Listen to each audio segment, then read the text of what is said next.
Hello chess lovers, I have a very beautiful attacking game for you played by Garry Kasparov against Semon Palatnik. The game was played in 1978. At that time Kasparov was 15 years old.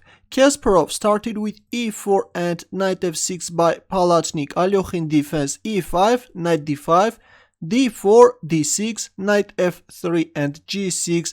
Palatnik goes for Alburt variation. Bishop c4, knight b6, bishop b3, a5, a4, preventing a4 by black, bishop g7, and knight g5, attacking the pawn on f7.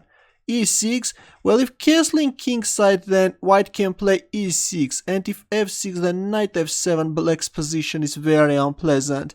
Let's go back. After knight g5, we see e6. Here comes f4, this pawn is coming to support the pawn on e5. d takes e5, f takes e5, and c5, black is challenging white's center. And we see castling by both sides. Well, if a move like queen takes d4, then after queen takes d4, c takes d4, white can capture on f7. If bishop takes e5, then rook f1, white is putting too much pressure on e6. Later this knight can jump to b5 square, and of course this endgame favors white. That's why after castling kingside, black also castled kingside. Here comes c3, strengthening the center, knight c6. Well, it was better to capture on d4 and then play knight c6, and if knight f3, then h6, preventing bishop g5. But we see knight c6 by Palatnik, and here comes knight e4.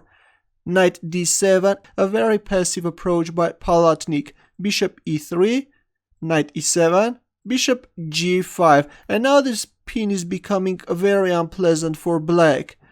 We see c takes d4, c takes d4, and h6. Bishop h4 and g5. By weakening his king side, black is trying to get rid of this pin. Bishop f2, knight g6, and knight c3. White has developed all his pieces, and now white will start to exploit the weakness of black's king side. Queen e7, bishop c2. This bishop is coming on b1 h7 diagonal. Later this bishop is going to play a very important role. b6, bishop e3, bishop a6, the rook is under attack, and rook f2. Of course, playing knight b5 is also possible, but Kasparov played rook f2. Now white is going to place the queen on h5 and then go for this bishop sacrifice on g5. Knight h8. But here comes a strong response by Kasparov. You can pause the video and try to find his next move. Ready? He played bishop takes g5. By sacrificing the bishop, Kasparov is causing more weaknesses on black's king side. H takes g5, and there it goes, queen h5. Now Kasparov is threatening knight f6 check, opening up this diagonal. Just a random move for black. If rook c8, then knight f6 check. If knight takes f6, still covering the h6 square, then e takes f6. There is a threat of both checkmating, and also the queen is hanging. It's over. That's why after queen h5, black played f5. Well, maybe f6 is better, but again this is going to be catastrophic because white can go for knight takes g5 sacrifice. Of course, you can't recapture because of this bishop h7 checkmate, or after knight takes g5, if rook f7, then bishop h7 check, followed by knight takes f7. If queen takes f7, then queen h3, still keeping the pressure on f6. And black can't even move this pawn and try to keep the position closed because bishop takes f5 can be played. If e takes f5, then rook takes f5, it's over. Let's go back. After queen h5, we see f5, and Kasparov is capturing on g5. Rook f7, and another beautiful sacrifice by Kasparov. Bishop takes f5.